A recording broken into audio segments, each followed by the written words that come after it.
We were talking about the blacklist. Why don't you tell me, what was the climate of those working in the industry? How did everybody feel about the blacklist at that time? I don't know how everybody felt. I suppose the people in Red Channels and Vince Hartnett and American Business Consultants felt terrific about it. They were making a fortune, and they were getting work, and they were keeping other people out of work. Those of us who were, I mean, most my friends, the people I knew, hated it. It was a nightmare. It was, first of all, it was totally fraudulent. It had absolutely nothing to do with communism or a threat to the country or overthrowing the country. It had to do with a lot of people who were jealous of people who were working. I mean, who just created a very successful business for themselves. And it destroyed many people's lives.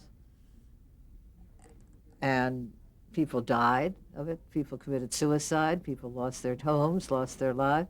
But the terrible thing about it was this awful secret, and many people were blacklisted and had no idea that they were blacklisted. And since they had no idea that they were blacklisted, they couldn't do anything about it. They just suddenly stopped working. They were fighting ghosts. Many of us tried to help. We would actually tell people that they were blacklisted, and there were certain lawyers that you could get to help clear you. And you could do terrible things like go to AFTRA and confess in front of the membership that you had belonged to a Communist Front organization and you had been duped, and then you would work. Or you could go testify and name names of other people who'd been in what were so-called Communist Front organizations, and then you could work. And it all sort of came down to money. Meanwhile, you paid all this money to clear names. I think you paid $10 a name to clear names, so that was a very profitable business for the people who were in the name-clearing business. And, there were all sorts of things we would do, like you turned a name in and you had 24 hours to get an answer, so you'd say, okay, it's now 2:27. At 2:25, dial the agent. You're saying dial the agent's number, and at 2:27 exactly, you'd call and set the actor in the part. And so when they called you 20 minutes later and said that actor didn't clear, you'd say, oh gosh, I set him 15 minutes ago because it was past 24 hours. Do you want me to call and tell him he's blacklisted? And very often they wouldn't do that because they didn't want to make waves. They thought maybe it would be less dangerous to let the actor work than to face a lawsuit. So you could do things like that, and you could send through hundreds of names, which would drive them crazy at the agency and cost them thousands of dollars. But those were just games. The terrible thing was that there was this horrendous thing going on, and except for somebody like Max Vanzoff, who found it from Armstrong, who, when he found out how awful the situation was and how unreal, stopped it, so that all the people at his particular agency got cleared if they were not members of the Communist Party, which most people were not. Well, what were the repercussions if you did, say, use someone who was blacklisted? Well, first of all, you couldn't use someone who was blacklisted because you had to clear every name.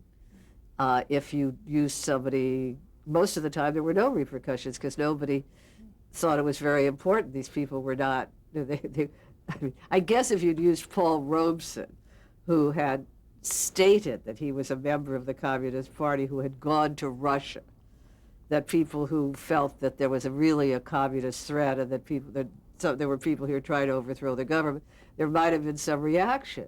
But 90% of these people didn't know what didn't know what the Communist Party was. You were a premature anti-fascist if you joined Russian war relief in World War II. Well, almost all of us were premature anti-fascists. We really were opposed to Hitler and Mussolini when they were fighting in Spain. There were people who had, who opposed Franco. They were premature anti-fascists. Half the actors in New York were blacklisted because they signed a petition opposing the hanging of a man named Willie McGee, who was some poor guy in the South who was convicted and didn't have a trial.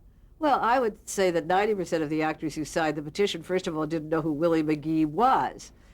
Somebody said, here's a man who didn't have a lawyer, and it's unfair, and we're trying to sign a petition so he can have a trial. But they certainly weren't communists. And even if they were communists, there was certainly no reason to keep them from working. But at least I could understand that if you really felt strongly, if you really felt that there was a communist threat, at least that had some sort of reality. But this was just nonsense. And thank God for the newsman. They finally got involved, Ed Murrow and Charles Collingwood, and they decided to go after American business consultants and go after the people at AFTRA who'd been running the blacklist for years and years and years, and they were such untouchables, the newsmen, that they finally stopped it. They were wonderful. That's the book that David Nizer wrote about it, Fear on Trial. But it probably could have gone on forever. It probably went on for years after everyone thought it was over. But it ended for you at that point. You didn't. I don't know, mid-60s. It went on much longer than most people thought it went on. Well, some other casting difficulties you probably had. Prior to the success of Roots, did you ever try to cast minority actors? You mentioned Terry Carter, but did you ever try to cast minority actors but couldn't? Yeah, once in a while. John and Frankenheimer and I were talking about that the other day. It's something he'd actually forgotten, that we had cast an actor named Jimmy Edwards, who I think committed suicide, not after that, but sometime later, who had been in one of those war movies, one of those prison camp movies. He was enjoying a little success at the time. And we'd cast him as a judge in some Playhouse 90, and the agency people came in and were outraged that we had cast a black actor who was passing judgment on white men. And they absolutely made us, we had to replace him. It was outrage. I thought Frankenheimer was going to walk off the show. We had a terrible fight, but it was at the end. It was their show. They had casting approval. It's the only time that we ever had to replace an actor, because most of the time we never could clear a black actor. They knew that. In this case, I guess the name slipped by just as it did with Terry Carter, or they didn't think about which role he was playing. We actually did use some black actors later on, after sort of in the late 50s in parts, but not in major roles, but certainly never passing judgment on a white man. Well, I know, for instance, Rod Serling's Doomsday at Noon, he had to kind of censor himself a little bit. He had to change the story somewhat. The story of Doomsday at Noon is mysterious to me. It was one story, and I guess it was a black story, or a Mexican story. I can't remember whether it was black or Chicano. It was black, yes. And then the agency threw it out, and they rewrote it, and we did it with Rod Steiger and Bill Shatner, but I can't really, it became a Western. The town has turned to dust, but I think that I actually don't remember the original story. So basically, it was an implied system where you did not hire minorities, or well, they wouldn't let you. I mean, it wasn't implied. I mean, you just couldn't hire blacks. And we used a lot of Latino actors on Playhouse 90. I mean, because we did a lot of shows late in Mexico, and we did westerns, and we had bandits that were Mexican. Those days, it was all right to have Mexican bandits. And we just over the years, we did a lot of shows that had a Latino background, sometimes South American, sometimes Mexican. We actually didn't have any problems hiring Chicano or Latino actors, but we did have a problem hiring blacks. There just weren't roles for them. We just didn't do black shows. It was long. I think it changed much before Roots. I mean, I did the Harriet Tubman story in 65, I think, 64, 65. And that certainly was a black story, and we didn't have any problem doing that. How do you see the industry today in that regard? Well, I think it's different. The truth was that up until the mid-'60s, the shows were owned by the ad agencies, and the ad agencies had a particular audience they were playing to. As I say, they wanted their shows to look like the cover of the Saturday Evening Post. That was to whom they sold, and they controlled their shows. In the mid-'60s, that changed, and they began to sell time on shows. Nobody There weren't shows like the Armstrong Circle Theater or Kraft Musical or Borden's whatever. They were just shows, and people bought into them, bought time. So then they became under the control of the network, and the network didn't involve themselves in that. They didn't. I mean, they wanted ratings. They didn't care if they were black or Chicano or whatever. They were more interested in a demographic thing than they were in race, and it just sort of went away. Again, it was just a business thing, and once the ad agencies lost control, then there was no that went away. We couldn't. It wasn't just black and white. You couldn't. If you were sponsored by the American Tobacco Company, you couldn't say the word lucky on the show, and you couldn't say the word American if you were sponsored by Philip Morris. You'd have to say he came from the States. I mean, there were all sorts of things like that seemed silly, but they were absolute rules. For instance, well, tell the Judgment of Nuremberg story, because... Well, Judgment at Nuremberg story was a terrible story. It just showed how stupid things could be. We did a show some years before called Portrait of a Murderer, some time before, and it was the story of a kid who died in the gas chamber. And in those days, you never saw, the shows were live, and you never saw the commercials. A commercial director came in the day of the show, and then he would slide into the seat where the director was, and they'd run the commercials, usually on the dress rehearsal. And so on the dress rehearsal of Portrait of a Murderer, suddenly we see a commercial that the end of the show comes, the kid dies in the gas chamber, then they do a commercial, and the last line of the commercial is, "Nothing but gas does so many jobs so well." And you're sitting there in the booth, having never seen it before, like 20 minutes before air, and you think, I remember sitting with Martin and thinking, think we ought to mention this? I guess not. I mean, all the commercial people are there. The commercial director just ran this commercial. I think if we mention it, we're going on the air in 20 minutes. And so it went on the air, and then obviously some columnists pick it up and said that was pretty funny. And so they were outraged, and they were very upset, the gas company. So much later, in another year, I guess, I don't think it was even the same season, they get a script, Judgment at Nuremberg, where they talk about gas chambers. And some brilliant guy at the ad agency said, well, we don't want to have another one of those things.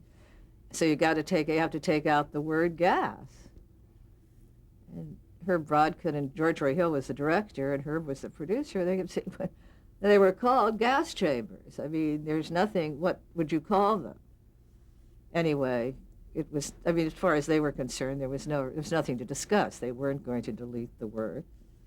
And Bill Dozier and Hubble Robinson, who were really the executives, were out of town. They just weren't around. And the guy who was sort of running the network in their absence was a tower of jello named Guy Della Chapa, who just, who issued the order, who said, bleep out the word. And the guys said they weren't going to do it.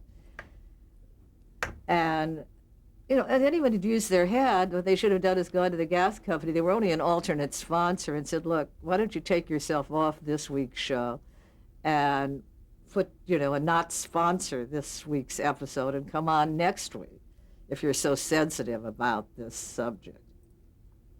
And I'm sure they would have been happy to do it if anyone had thought about doing that.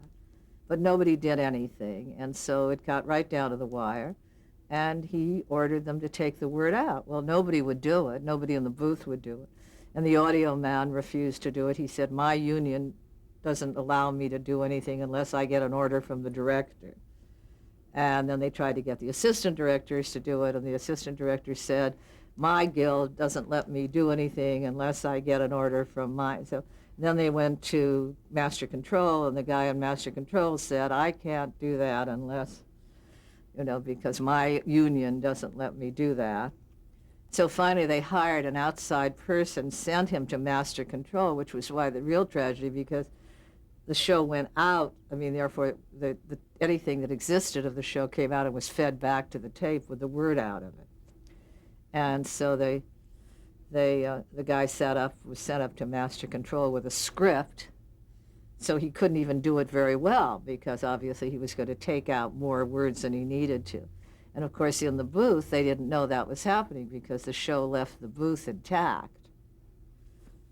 And I remember I had to watch that show because Dolochapa was convinced that I would call and I would lie and I would say. So he called Master Control and said that no phone calls, or he called the switchboard and said no phone calls were to be put through to Master Control for 90 minutes of the show, no matter who called, and even if they said it was William S. Paley or they said it was he, not to put the calls through. So they didn't do that. And the only thing good that happened that whole night was, he made me watch the show in his office because in the booth, as I said, they couldn't see what was happening. And he felt that if he watched it and I watched it and I saw they take the word out, that I'd go screaming down to the booth and say, they're taking the word out, you have to change it. On air? Anyway, so just before the show started, it was just, sometimes God helps you. I said, gosh, I hope that guy doesn't think you're supposed to take out the word gas in the commercials. And he went crazy because the gas commercials were the last half of the show. And for 45 minutes, he went crazy he got somebody in a car to try to drive up to Master Control because the switchboard wouldn't take the call. Unfortunately, this guy he'd sent up there was smarter than that. But at least it was nice to watch him sweat for 45 minutes while he was convinced that they would bleep the word gas out of the gas commercials. But they didn't, unfortunately, and they did bleep it out of the show, and it was awful. It was just so terrible. And the show doesn't exist, of course, because you don't tape till it comes back in and hits the tape machines. So that show doesn't exist without the bleeped out words, and it looks like the actors have gone up, because sometimes they're not facing camera. I mean, the first time they did it, it sounds as though Melvin Douglas blew his lines, because he's talking and all of a sudden he stops and he's not facing the camera. It's just, it was so stupid. And poor Herb Brodkin we went out to have something to eat after the show. We went to Dominic's, a restaurant used to be on Beverly Boulevard. And Herb was very brave because he's risked his entire career. I mean, George Hill was the director, and he'd been very tough, but it wasn't, he was a one-shot. He was a day player. And I had no responsibility. And so we were sitting in the restaurant, and Herb became sort of sick. He wasn't feeling well. And I got a call from, those days they didn't page you, but the switchboard always had my numbers. I got a call from the director of the next week's show saying one of the actors had gotten sick and I'd have to come back could I come back to the studio because we had to replace the actor that night. So I went back to CBS and I went up to my office and started making some calls to get a new actor in. And the girl from the switchboard called me and she said, "What happened tonight on Playhouse 90? She said, "The switchboard in New York is lit up like a Christmas tree. They say there are thousands of people calling." And I said, "Well, you better put extra operators on here." And she said, "Well, that's what they told me in New York." I said, "Well, what are the, I said, does anybody taking down," because they used to write down what the people said. Anyway, it was wonderful because thousands of people, the switchboard was absolutely jammed with people saying it was the most wonderful show they'd ever seen, and they couldn't understand why somebody had seemed to have taken out. They, turned off the sound in the middle of certain things. Because it didn't sound like they were using profanity. The lawyers were talking. They obviously weren't using four-letter words. And so I was able to call Herb at the restaurant and say, apparently, there's been this enormous reaction in New York. And I said, I'm going to be here. So I'll go down to the switchboard and listen to the calls when they come in at the end of the California thing. And so there was this great reaction. Of course, the next day it hit the press. And when I came in to work the afternoon, I've never seen some great sacks of mail and telegrams. Those days people sent telegrams. I mean, you could, huge bags of telegrams. So it was okay. I mean, Herb didn't lose his job. The executives were made to look like idiots. The gas company didn't profit from it. But it was a tragedy that they could destroy a show. I mean, do that. It was so terrible that it could happen. Did that happen very...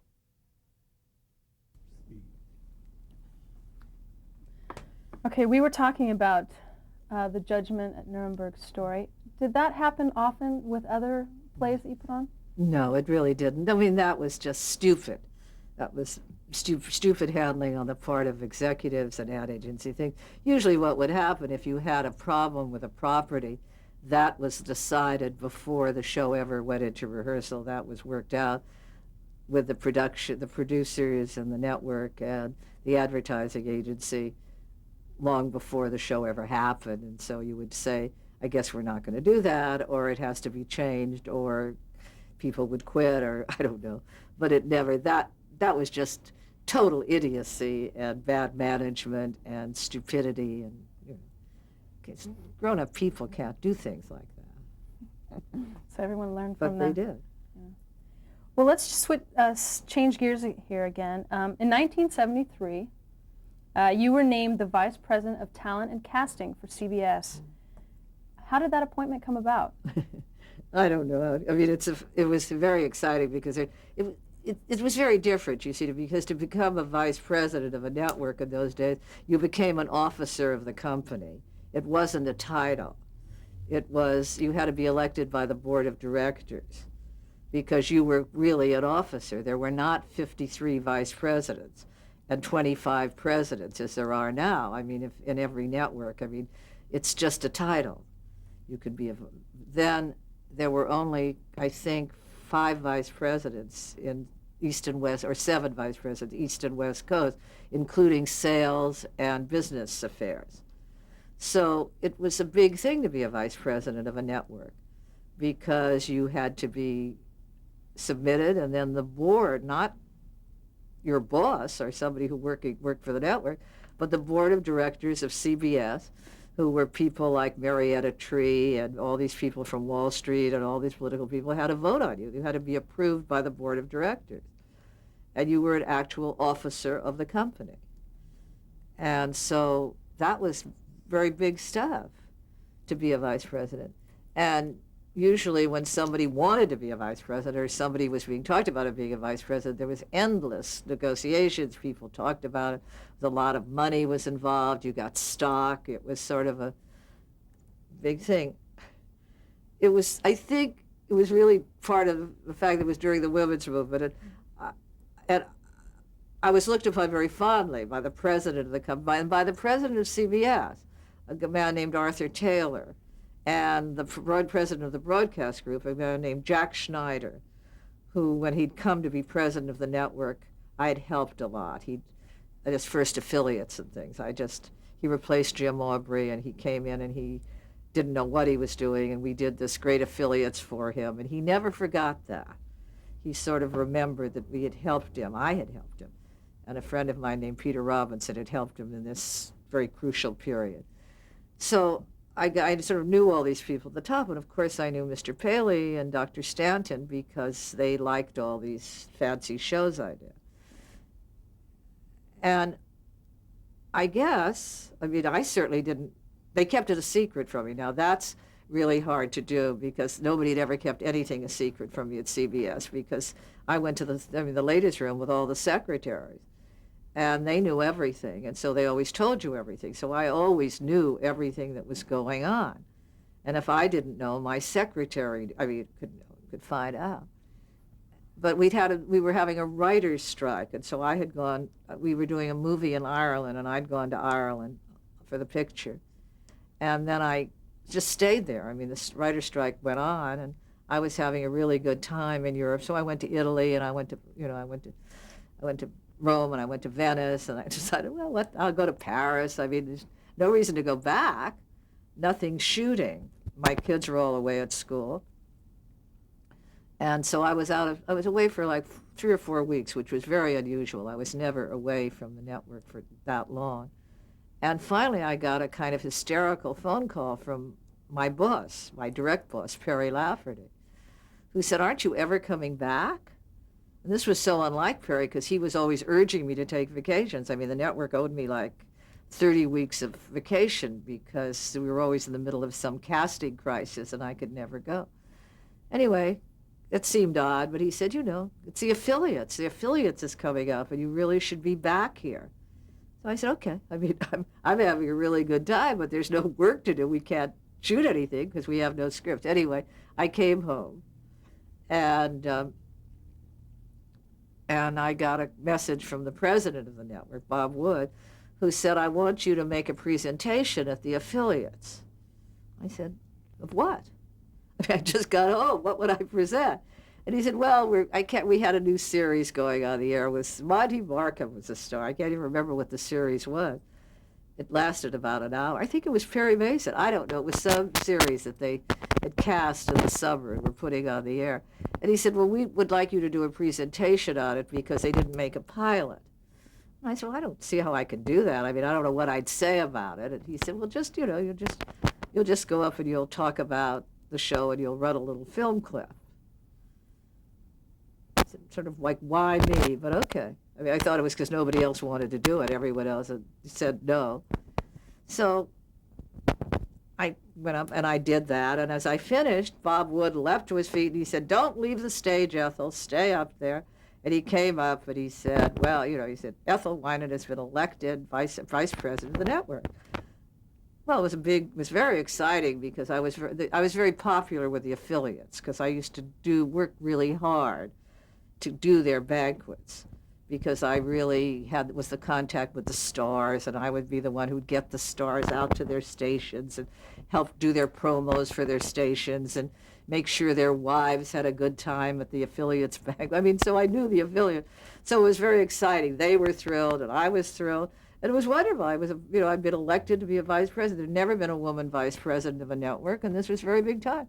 It wasn't really till I got back to my office when somebody in business affairs, one of the women lawyers, had said to me, did they ever talk to you about money? I mean, they wouldn't do this to a man. They just made you a vice president.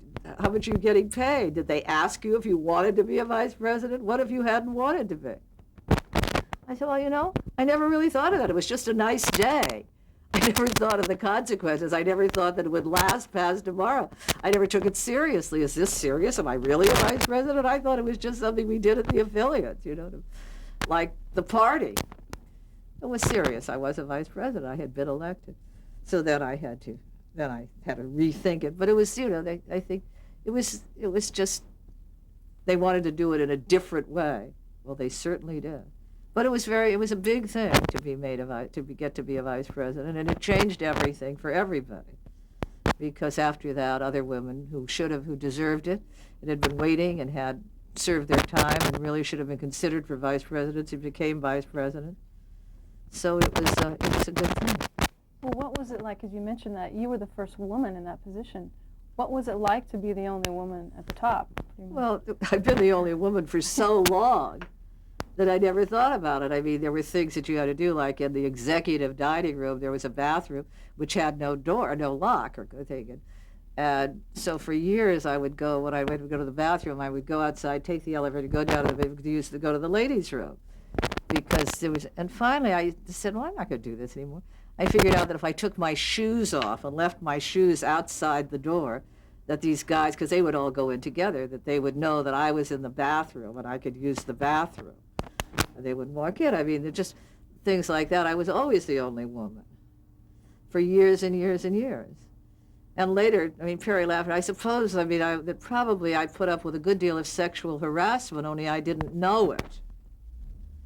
Because, a lot of people called me honey. They didn't call me Mrs. Winant. And a lot of times people would say, that's, you look good today, or that's a nice dress. Mostly they were talking about their own suits, however. They were